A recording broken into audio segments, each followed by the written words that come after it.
Components let us easily maintain the content or style of elements that repeat tens or even hundreds of times throughout our site.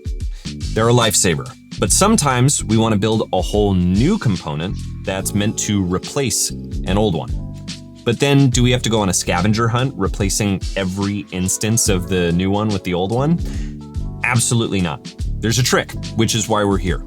Let's say I want to replace last year's promo banner with a whole new one. It's a completely different design, so it really doesn't make sense for it to just be a variant of the original component. So the new banner is a whole new component. Now on to swapping out all the old ones with the new one. All we need to do is right-click any instance of the old component on the canvas, and we can either choose Replace With to swap just this one instance with a different component, or Replace All Instances With to replace absolutely every instance of this component across the entire site. So I can choose my new banner, and I get a dialog that I'm about to replace a certain number of instances of this project-wide.